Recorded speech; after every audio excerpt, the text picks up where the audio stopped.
Hey guys, EDDBUD here. A shoe review for you today. Are you excited? I am. Like a high-vis tiger at a neon rave event, the Takumi Sen 7 is here. Almost Norwich City style colours. Will this one leave me feeling like I've got legs like traction engines? Let's be having ya.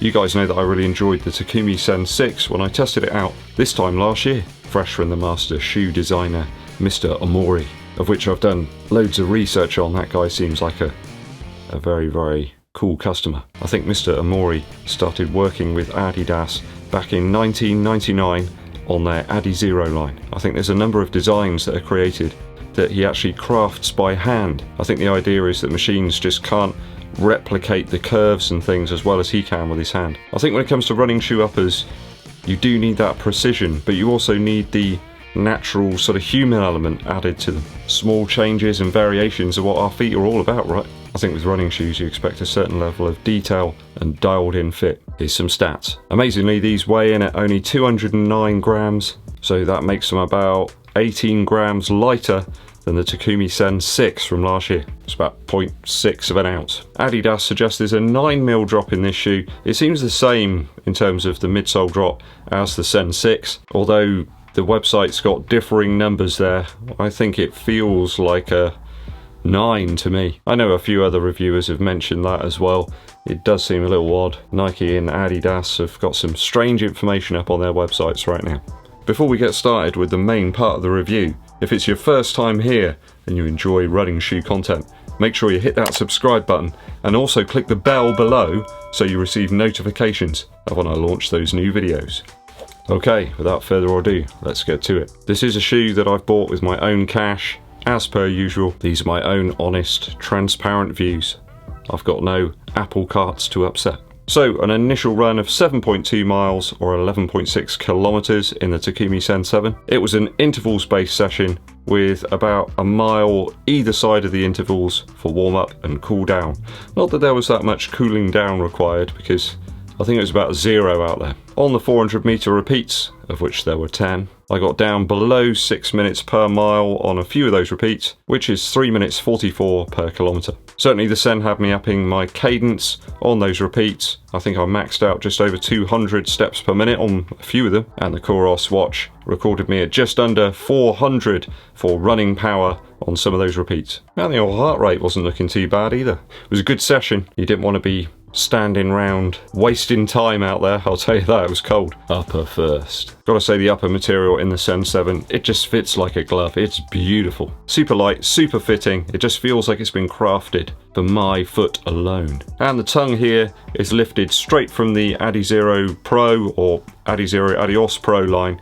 It feels exactly the same. You've got the padding just in the place you need it, right where you're going to lace the shoe up, and it makes a world of difference. No pressure there on the top of the foot. It's just such a lovely ride. I think in terms of upper, close probably to the Streak 7 that I tried out a few weeks back. There's gusseting either side of the tongue, so you've got a real locked in sort of fit. It does feel very much like part of that Adizero line. Slightly better upper fit than the Sen 6. Down in this area of the shoe actually, it just feels as if the shoe can bend and it's a little bit more flexible than the Sen 6 was. Just small changes again to the upper really improve this over its predecessor. Bit similar to the New Balance 1080 V11 actually, where there were just very small changes to that upper. It made a big difference. Adidas normally operate this type of policy and it's very welcome. It's very different to Nike's throw mud at the wall style thing and see what sticks. Nike end up with these Frankenstein shoes sometimes, where they've just tried some ideas and it doesn't really work and then you never see the shoe again. I quite like that Adidas take a bit of time and think about the changes that they're going to make. I mean, hey, look at the Adizero Adios Pro.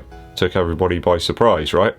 And it's a very unique, innovative design. So again, that tongue padding's a really big bonus. It just eliminates any possibility of pressure there. I sometimes get some issues with that on shoes with more minimal tongues, but this is perfect. The eyelet rail profile, I think, is partly to do with the better fit. The upper just hugs the foot better right the way through to the toe box. Heel padding's ample, and in fairness, the shoe barely feels like it's there. You really do have a I wouldn't say a barefoot running sensation, but it's very natural. You can focus more on what you're doing rather than what the shoe's doing. And I really seem to like that in running shoes as of the last few weeks. Gotta say, with the upper material, it's got an almost vaporwave style quality about it. It is similar. I've had to put some padding into the shoe to kind of keep it together because it's so light, but you can see through the thing if you hold it up to the light. The shoe's almost transparent in those sections. It's got a rigid heel counter there, which you need. This is kind of like a race flat shoe, really. A triumph in the lockdown stakes and a big improvement over the upper on the Sen 6. For me, I'm going to give this a 2.9 out of 3 after my initial run for upper. Very, very close to perfection for my foot at least. They've even put a lace loop in on the tongue. That's some attention to detail. That was needed. Just take off 0.1 for the fact that it's quite a narrow shoe. It's not going to be for everybody.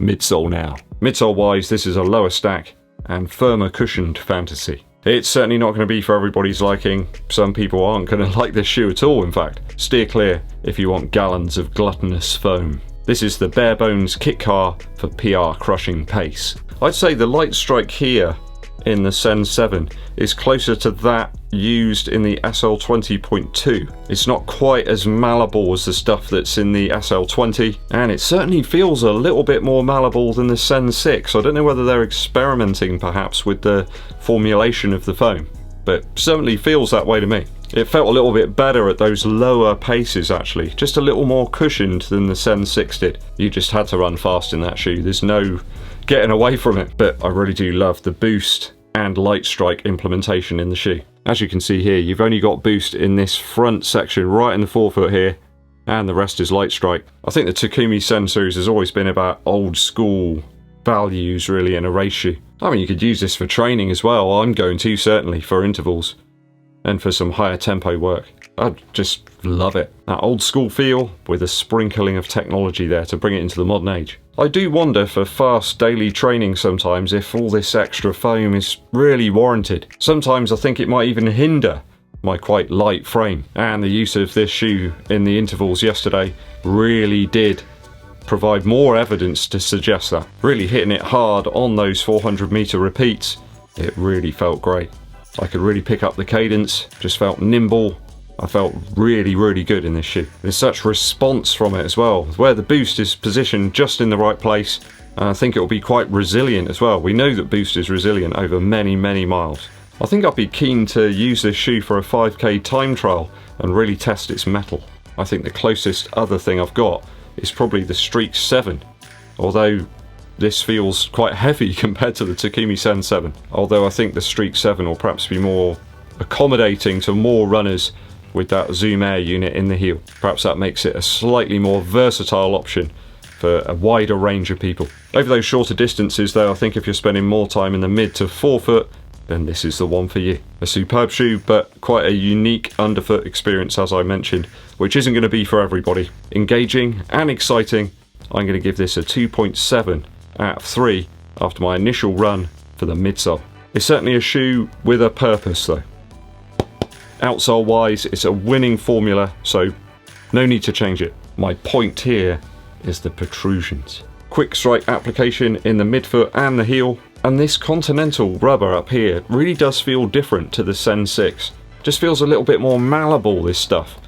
It's got a little bit more of a sort of squashy quality about it. In fact, even the exposed lightstrike foam here does feel a little bit softer. The shank-like torsion system here allows the rear of the foot and the front of the foot to kind of bend independently. So you've got a little bit of rigidity there, but it does provide a little bit of a spring as well.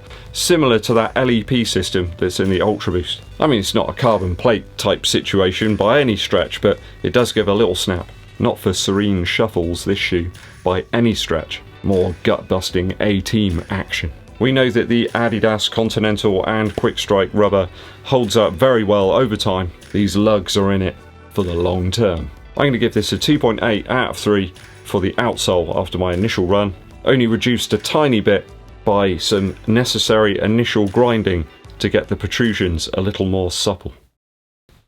Value now. Gotta say it's a big ask at 140 Earth credits for this shoe. I think that's going to put a few people off from testing it out. One for the real enthusiasts, this one, and If you're after big cushion, you're going to have to go elsewhere, perhaps with the people with 5k racing etched into their minds. I think lighter built runners will feel at home in the Sen 7, but there isn't the cushion there for considerable journeys, and I think that does limit its usage a little bit. Heavier set runners may feel that there's just not enough there with that slither of boost at the front. As such, a shoe for pace and speed work for most, and I don't see many people opting for a casual effort in the Sen 7. But I've got to say, it's a quality item across the board. It truly is a beautifully put together shoe. So if you like your racers light and nimble, it's perfect. I think it's one of those shoes to break out of the glass case for emergency use only, or perhaps tempo, intervals, some threshold stuff. 5, 10k maybe. So as such, value's going to be knocked a little bit. It really isn't versatile. It's only going to pop out when you need it. I'm going to give it a 2.4 out of 3 for value after my initial run. Adidas Lightstrike Pro next time, please. I think the Sen 7's a little bit like one of those bands that you either really, really love or you can't stand. Although sometimes that can mean you miss out on some music that you'd really love, and I wouldn't want that to happen to the Sen 7. Have you tried out the Takumi Sen 7 or any of the others in the series? Let me know in the comments below. A quick musical interlude for you. Released back in 2020, A Hero's Death by Fontaines DC got overlooked a little bit due to the pandemic, I think. I know Kev Burmaster's been loving this one, but I think you should go and check it out too. Some of the tracks are short and snappy, others are a little longer and drawn out, and they just draw you in. Fantastic for running. There's some good paces there as well. Everything's up in sort of 168, 170 beats per minute, and the songs have got some really cool repeating lyrics as well. Almost dancey type vibes. There's some Joy Division influences there in the guitars. Jesus and the Mary Chain perhaps. Almost surf type guitars in some tracks. There's quite a brutal and aggressive sound as well to all of the tracks, which I really, really like right now. It feels like it fits the weather out there, that harsh, chilly, biting wind. Do go and check this one out, guys. I urge you to try some new experiences for your ears. A Hero's Death by Fontaines DC. Right, I gotta rock and roll out of here. I'll catch you cats soon. If you haven't done so already, please hit that subscribe button and click the bell below for notifications of when I launch those new videos. And it really helps the channel out too if you give this video a thumbs up and share it with your running buddies. My name's EDDBUD, and I'll be seeing you